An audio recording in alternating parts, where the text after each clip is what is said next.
उसने कसम खाई कि वो काफी ज्यादा स्ट्रॉन्ग बनेगा और अगर फ्यूचर में क्योस दोबारा आया तो वो अपने दोस्तों के साथ फिर ऐसा कभी भी नहीं होने देगा और वो अपने सफर पर आगे बढ़ने लगा। अब हमें युआन रेन डिस्ट्रिक्ट के पेबलस यामागुची का सीन दिखाया जाता है, जहाँ पेड़ पर एक मरे हुए जानवर की स्किन लटकी हुई होती है। शियाओ वहाँ पहुँच गया था। उस स्किन लेदर के अंदर से एक फॉर्मेशन ओपन हुआ जिससे शियाओ पर कई सारे वेपन अटैक होने लगते हैं। शियाओ अपनी तेज स्पीड की वजह से उस अटैक से बच जाता है और वो सोचता है कि ये जानवरों की त्वचा का ऐसा सड़ा हुआ टुकड़ा भी इतना ज्यादा शक्तिशाली है। यह जगह वाकई काफी खतरनाक है, जो यहाँ इतने पावरफुल बिस्ट का भी पता न गया। मुझे काफी केयरफुल रहकर आगे बढ़ना होगा और वो तेजी से वहाँ से आगे की तरफ निकल जाता है। अब हम नो मैंस लैंड के उस जगह का सीन देखते हैं जहाँ हेरोइक सोल के टॉम्ब मौजूद थे, इसीलिए इस जगह को टोंग ऑफ हेरोइक सोल से कहा जाता है। उस जगह पर मौजूद सारे टॉम्ब नीचे की तरफ गिरने लगते हैं और एक ट्रैप एक्टिवेट हो जाता है जो डेवोरिंग स्पिरिट ट्रैप होता है। शियाओ को इसका पता चल जाता है कि सारे टॉम्ब उसके ऊपर गिर रहे हैं, इसीलिए वो अपनी कुनपिंग टेक्निक का इस्तेमाल करके उस ट्रैप से बाहर निकल जाता है। जब उस जगह का स्मोक साफ होता है तो पता चलता है कि उस जगह पर हजारों लाशें पड़ी हुई होती है। शियाओ कहता है कि ये सभी 3000 स्टेट के जीनियस लोग होंगे जो निश्चित रूप से थोड़े लापरवाह रहे होंगे, जिससे ये इस ट्रैप के शिकार बन गए। अब वो आगे बढ़ता है और एक लेजी एरिया में पहुंचता है जहां लाइटनिंग स्ट्राइक सेक्रेटरी मौजूद होता है, जो लाइटनिंग को अट्रैक्ट कर रहा था जिससे शियाओ पर अटैक होने लगे। पर शियाओ अपनी तेजी से उन लाइटनिंग से बच गया। वो सोचता है कि इस जगह पर अंतहीन खतरे हैं, इसीलिए कोई आश्चर्य नहीं कि पुराने सभी कल्टिवेटर इस नो मैंस लैंड की भूमि पर खत्म हो गए। अब फाइनली शियाओ 2 महीने चलने के बाद एक शहर के बाहरी इलाके में पहुंचता है। शियाओ को लगता है कि ये वही प्राचीन सिटी है जो उसकी लास्ट डेस्टिनेशन थी, पर तभी वहाँ हॉर्स पर बैठे पेटिशनर का एक ग्रुप आता है। शियाओ उनकी तरफ देख रहा था। उस ग्रुप के लीडर की नजर भी शियाओ पर पड़ जाती है और अपने सभी साथियों के साथ शियाओ को घेर लेता है। ये पेटिशनर एक डेमोनाइट्स गॉड होता है जो गॉड रियल्म में होता है। वो शियाओ पर अपना स्पीयर पॉइंट करके पूछता है कि लड़के तुम कौन हो। शियाओ कहता है कि मैं 3000 स्टेट का एक कल्टिवेटर हूँ और साथ ही मैं एक एक्सप्लोरर भी हूँ और मुझे नई नई जगहों पर जाकर खोज करना भी काफी पसंद है। मैं इस आगे मौजूद एशियन सिटी में जाना चाहता हूँ। इससे उस डेमोनाइज्ड डीमन को काफी गुस्सा आता है और वो अपने सभी साथियों को उसे मारने के लिए बोलता है। वो सभी तेजी से आगे बढ़ते हैं। शियाओ को याद आता है कि केओस में जो इविल आई नजर आई थी उसने बताया था कि वो जल्दी कई लोगों को अपने साथ कर लेगा और सारी जगह पर उसका कब्जा होगा। शियाओ कहता है कि क्या बॉर्डर खत्म हो चुकी है जिससे उस राक्षस ने यहाँ प्रवेश कर लिया होगा और अब शियाओ अपनी डालू इमोर्टल स्वॉर्ड को बाहर निकाल कर एक पावरफुल अटैक करता है जिससे उस डेमोनाइज्ड डीमन और उसके सभी साथियों को मार डालता है और वो सभी इविल ब्लड के रूप में जल जाते हैं। शियाओ सोचता है कि इस इविल गॉड ने अपने इन चमचों की बॉडी को जला दिया ताकि मैं उसके कॉन्शियसनेस का पता न लगा पाऊँ। इतने सारे पावरफुल लोग जो उसे इविल गॉड के कंट्रोल में थे, जरूर ये वही लोग होंगे जो पहले इस नो मैंस लैंड में आए पर उस इविल गॉड के द्वारा संक्रमित हो गए। मुझे जल्दी से अब एशियन सिटी तक पहुंचना होगा ये देखने के लिए कि आखिर यहाँ हुआ क्या था। तभी वहाँ कोई आने लगता है। शियाओ को एहसास हो जाता है कि कोई इस तरह बढ़ रहा है, इसीलिए वो जल्दी से उस जगह से निकलकर एक पेड़ के पीछे छिप जाता है। पर वो और कोई नहीं बल्कि विच होती है जो अभी ट्रू फॉर्म में थी। वो बोलती है कि शियाओ तुम मुझसे क्यों छिप रहे हो, मैंने पहले ही तुम्हें देख लिया था। शियाओ सामने आ जाता है। वो शियाओ से कहती है कि तुम यहाँ क्या कर रहे हो और बिल्कुल एक लकड़ी के खम्भे की तरह क्यों खड़े हो, क्या तुम्हें कोई सांप सूंघ गया। शियाओ से कहता है कि क्या तुम भी उस सिविल गॉड के साथ मिल चुकी हो। विच गुस्सा हुई कहती है कि तुम किस बकवास के बारे में बात कर रहे हो, मैं तुम्हारी बातों को समझ नहीं पा रहा, तुम हमेशा अजीब अजीब बातें करते हो। शियाओ सोचता है कि मैं शायद गलत सोच रहा हूँ, ये पूरी दुनिया बुराई के साथ मिली हुई नहीं हो सकती और ऐसा लगता है कि ये सिटी पूरी तरीके से बुराई से घिरी हुई नहीं होगी। अब वो उसके साथ अंदर सिटी की तरफ बढ़ने लग जाता है जो एक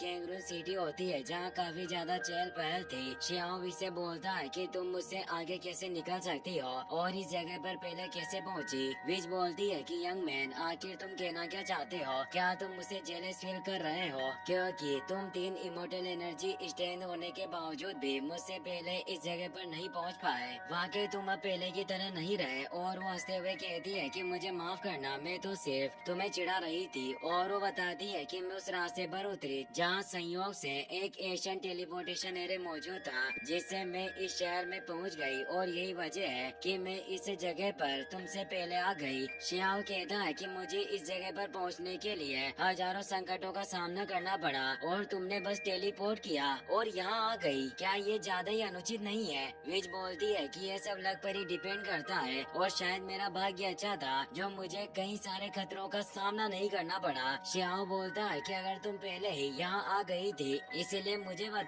कि और कोई भी क्या यहाँ पहुँचा है। वो शियाओ से बोलती है कि तुम्हें किसने कहा कि हमारी लास्ट डेस्टिनेशन वाली वही एशियन सिटी है जहाँ हमें पहुँचना था। शियाओ बोलता है कि मैं तो इसे ही प्राचीन शहर समझ रहा हूँ, पर क्या इस तरह के कई सारे शहर हैं इस नो मेंस लैंड में? विज बताती है कि ऐसे ज्यादा शहर तो नहीं है लेकिन ये एक से ज्यादा है। इसके अलावा हमारा जो लक्ष्य एशियन सिटी है वो दिखने के मामले में काफी शानदार है। उसकी आभा बहुत ही ज्यादा मेजेस्टिक है और वो मैग्निफिसेंट है, बिल्कुल हेवनली एम्परर की सिटी की तरह जो पूरे बॉर्डर रीजन का नेतृत्व करती है। और प्राचीन काल में कई सारे सुप्रीम एक्सपर्ट्स ने उस शहर में प्रवेश किया था ताकि वो एशियन कोऑर्डिनेट को प्राप्त कर सके और उनके डिसिपल ही इन छोटे शहर में बसे हुए हैं जो उनके वंशज हैं। शियाओ कहता है कि अगर असली एशियन सिटी यहाँ नहीं है तो तुमने अभी तक इस शहर को क्यों नहीं छोड़ा? तभी वहाँ जंगल में एक तेज रोशनी दिखाई देती है। सभी पेटिशनर से देखकर उसकी तरफ बढ़ने लगे।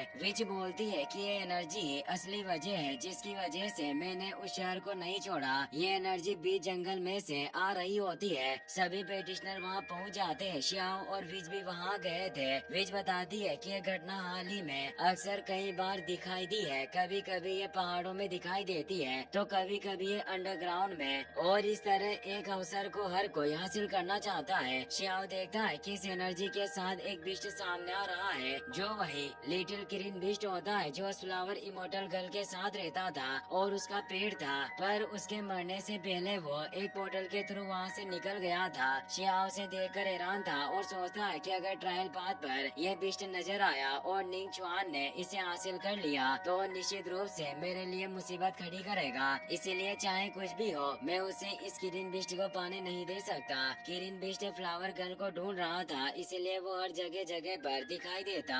उसे शियाओ के अंदर से काफी फेमिलियर फीलिंग होती है। वो कॉन्शियसनेस स्पेस में शियाओ से बात करता है। शियाओ से बताता है कि हम कुछ ही दिनों पहले मिले थे और उस केओस में सभी इमोर्टल मारे गए, पर आखिर तुम जिंदा कैसे बच गए? लिटिल किरिन बिस्ट कहता है कि तुम अपनी बकवास बंद करो, मैं सालों से सो रहा हूँ और हम आखिर कुछ दिनों पहले कैसे मिल सकते हैं? शियाओ बोलता है कि मुझे एशियन इमोर्टल एरा में लौटने का सपना आया था जिसमें मैंने Asian Phoenix, swordsman, flower girl और तुम्हें देखा था और हम सभी साउथ सी के पर्पल बम्बू फॉरेस्ट में मिले थे। लिटिल किरिन को भी ये सब याद आ जाता है और वो बोलता है कि वो आदमी तुम ही थे और वो काफी दुखी होता है। उसकी आंखों से खुशी के आंसू आ रहे थे। वो बोलता है कि मैंने नहीं सोचा था कि मैं जीवन में किसी अपने दोस्त से मिल पाऊंगा। मैं हजारों वर्षों से यहाँ फ्लावर गर्ल की प्रतीक्षा कर रहा हूँ और एंडलेस साल गुजर गए पर वो कभी भी मुझे दिखाई नहीं दी। लगता है कि वो कहीं गायब हो गई है जो मुझे नहीं मिल रही और आज पहली बार कोई मुझे ढूंढते हुए आया है। शियाओ ये देखकर सोचता है कि इसे सब कुछ याद है। क्या वो एशियन इमोर्टल एरा में लौटना वाकई एक इल्यूजन था?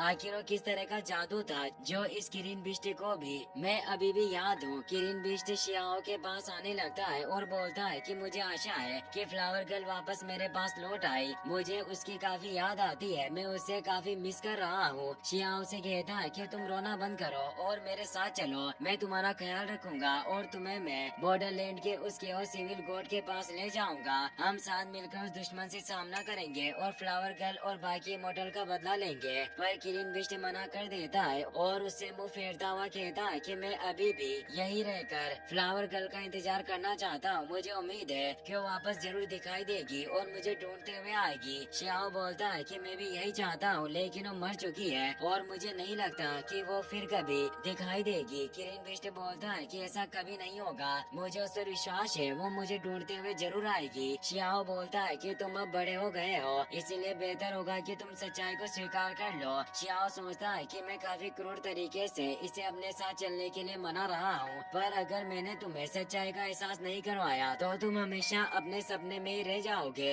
किरिन बिस्ट बोलता है कि भले ही मैं अभी भी बच्चा हूँ पर मैं काफी क्लियर माइंडेड हूँ। मुझे यकीन है कि फ्लावर गर्ल निश्चित रूप से दिखाई देगी क्योंकि तुमने भी उस से एशियन इमोर्टल एरा का ड्रीम देखा, तो आखिर वो दुनिया फिर से क्यों नहीं दिखाई दे सकती। शियाओ कहता है कि मैं प्राचीन युग में लौटने का सपना देख पाया क्योंकि मैं समय के बारे में सोचता हूँ और उस युग में लौट गया। और वो सोचने लगता है कि अगर किरिन एशियन बिस्ट जिंदा है तो काफी संभावना है कि वो एंडलेस बेल इमोर्टल और 6 से बाद रीइंकार्नेशन इमोर्टल किंग भी जिंदा होंगे। शियाओ उससे पूछता है कि लिटिल किरिन आखिर तुम जिंदा कैसे बच गए थे। वो बताता है कि जब वो दुश्मन हमारा शिकार कर रहा था तो मैं टेलीपोर्ट एरे की वजह से उस जगह से निकल गया था और मैं काफी समय तक उस फॉर्मेशन में फंसा रहा और हजारों सालों तक सोता रहा और अब मैं इस नए युग में जागा। वक्त ने मेरी जिंदगी खत्म नहीं की पर मेरे पास इमोर्टल एरा का एक खजाना मौजूद है, इसीलिए कोई भी मुझे ढूंढ नहीं सकता जो मुझे नुकसान पहुंचाना चाहता है। इसीलिए मैं अभी भी फ्लावर गर्ल का इंतजार करूंगा